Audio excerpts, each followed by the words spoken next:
I didn't want to go to Brazil. If only I had listened to my instincts, I wouldn't be forced to watch my friends get planted like daisies in my mother's garden. I remembered standing in my apartment in Chicago 2 weeks earlier, holding a half-packed suitcase while Mark sat on my bed, grinning like a happy child, still trying to sell me on this idea of going on a group trip. "Come on, Emily," he said. "It's Brazil.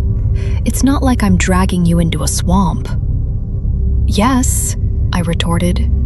"You are literally dragging me to a village in the middle of nowhere."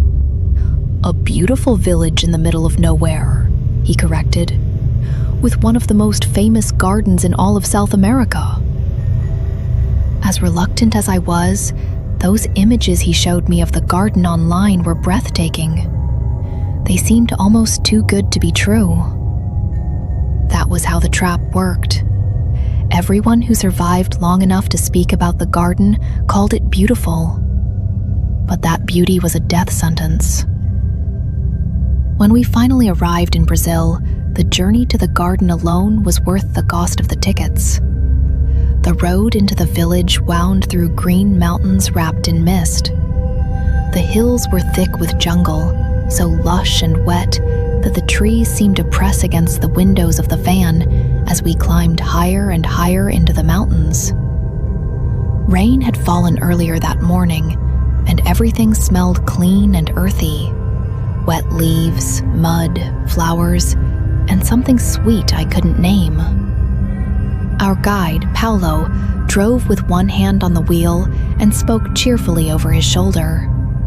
"You will love it here," he said. "The people are kind, the food is good, the village is safe, and the garden..." He smiled, but only for a second. "The garden is why most people come." Mark leaned forward from the seat beside me. "Is it true the flowers glow at night?" The van went quiet. Paulo's eyes flicked to the rearview mirror. "Who told you that?" he asked with a serious look on his face. Mark laughed. "Just saw some pictures on the internet. So is it true?" Paulo didn't laugh back. "The garden is closed at sunset," he said. "You mustn't go there at night." One of Mark's friends, Chris, smirked. "Why, dangerous animals?" Paulo kept his eyes on the road. "No," he said softly. "Not animals." That should have been warning enough, but it wasn't. We really should have listened. The village was even more beautiful than the pictures. Small houses with red-tiled roofs sat along narrow stone streets. Bright laundry hung from balconies. Chickens wandered freely near doorsteps. The people smiled at us, offered fruit, pointed us toward cafes, and seemed genuinely happy that we had come. But the moment anyone mentioned the garden at night, their warmth changed. It was like pricking an uncomfortable nerve. A woman selling us pastries warned us again. "After dark, you stay away." An old man outside a church stared at Mark and his friends and said, "No matter what you see, no matter what you hear, do not go in." He could have just been a crazy person on the side of the road, but now I really started to regret my decision to come here. Mark just laughed it off, calling them superstitious. But I wasn't so sure about that. At the garden entrance, the warning signs covered the fence like scars. "Do not enter after sunset. Perigo. Stay away after dark." The fence was tall, old, and covered in vines. Beyond it, the garden bloomed in impossible colors. During the day, I understood why people came. The flowers were enormous and delicate, with petals like silk and colors I had never seen in nature. Deep violet bleeding into gold, pale blue glowing at the edges, red so dark it almost looked black. Their scent was sweet but heavy, almost too rich, clinging to the back of my throat. Pollen drifted everywhere. It floated in soft clouds whenever the breeze moved through the bushes. I saw tourists laughing, posing, taking pictures. Then Mark wrapped his arm around me in front of a wall of flowers while Chris and Dana took photos of us. "See?" Mark whispered. "Worth the trip." I smiled because I wanted it to be true. But near the back of the garden, I noticed something strange. One of the bushes had roots that didn't look like roots. They were pale, almost smooth, curling into the dirt in pairs, like ankles. I stared too long because Paulo stepped beside me and said, "We should move on." I nodded my head and shrugged it off, trying to have fun despite my now lingering anxiety. That night, the rumors started. A pair of backpackers at the inn told Chris they had heard the flowers glowed under the moonlight. Not reflected moonlight, glowed. Like stars were trapped in the petals. They said some tourists had snuck in before and seen it. "Best view in Brazil," one of them said. Then he lowered his voice. "Just don't get caught." We stayed there for 3 days. By our final night, Mark had decided we were going to sneak in around midnight when nobody was watching. I said no. I said it again when Chris found the opening behind the fence. I said it a third time when Mark held out his hand and said, "Emily, we're leaving tomorrow. When are we ever going to be here again? This is an opportunity of a lifetime." That was the last normal thing he ever said to me. We slipped through the gap just after midnight. At first, it was breathtaking. The flowers glowed under the moon like they had swallowed pieces of the sky. Blue, green, violet, gold. Soft lights pulsing through the petals. The paths shimmered. The leaves trembled, though there was no wind. For a moment, no one spoke. Even I forgot to be afraid. Then I breathed in. The pollen was thicker at night. It drifted in golden clouds, beautiful and silent, settling on our hair, our clothes, our skin. It tasted sweet, almost like honey. Then my head grew light. "Do you guys feel that?" I whispered. Chris laughed, but his laugh sounded off. Mark turned slowly toward me. His pupils looked too large. "Emily," he said. Something in the way he said my name made me feel uneasy. Behind him, Chris's girlfriend, Dana, had stopped moving. She stood in the middle of the path, staring at Chris with tears running down her face. "Chris," she said, "I don't feel right." He stepped toward her. She stepped toward him. Both of them looked terrified and confused, as if they were in a trance. "Don't," Dana whispered. But she kept moving. Chris was crying now too. "I can't stop." Then Mark grabbed my wrist. His hand was shaking. "We need to leave," I said. "Yes," he agreed. But he didn't move toward the fence.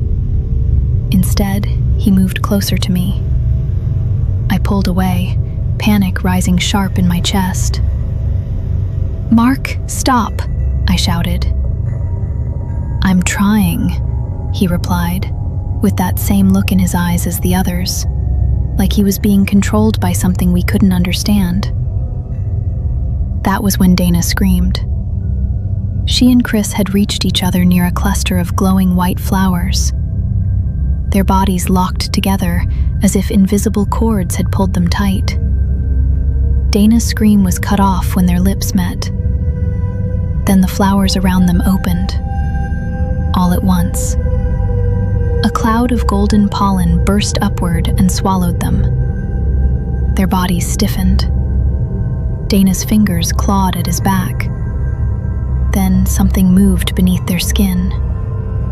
Thin, dark lines spread from their mouths, down their throats, branching like veins, like roots. Their hair fell away in clumps. Their faces collapsed inward, not like they were rotting, but like something inside them was drinking them dry. I screamed until my throat tore. Then Mark dragged me backward. Or maybe I dragged him. I don't know. I started to feel like I was losing control of my body too. Then the path shifted. The flowers bent toward us. The garden no longer felt beautiful. The atmosphere felt consumed with dread. Dana and Chris sank slowly as their bodies hardened and fused. Their legs twisted together. Their feet pushed into the soil like they were being planted. Then short, pale branches began springing from their bodies. By the time the pollen cleared, 2 new pale trees had begun budding where they had stood. At the base of the bush were 2 pairs of shoes, Dana's sandals and Chris's sneakers. That was when I understood the roots I had seen earlier. All the strange pale shapes under the bushes. They were people. The garden was made of people. Every flower everyone photographed, every glowing petal tourists traveled across the world to see, every beautiful bush behind that fence had grown from someone who ignored the warnings. Mark was now sobbing beside me. "I'm sorry," he kept saying. "I'm sorry, Emily. I'm sorry." The apology hurt more than the fear. And now I could feel it too. The pull. Not desire, not love, not anything natural. It was like a command. A biological hook buried deep inside my skull. Find him. Go to him. Bloom. Suddenly I started to hear these voices in my head repeated over and over again, non-stop. I could feel myself losing all control over my body. I dug my nails into my palms until I felt blood. I tried to think of my mother, my apartment, snow on the sidewalk, coffee in the morning, anything that could snap me out of this trance I was slipping into. But the garden's hold on me was too strong. Mark staggered away from me, fighting his own body. "Run," he said. I tried, but my efforts were in vain. Branches tore at my arms.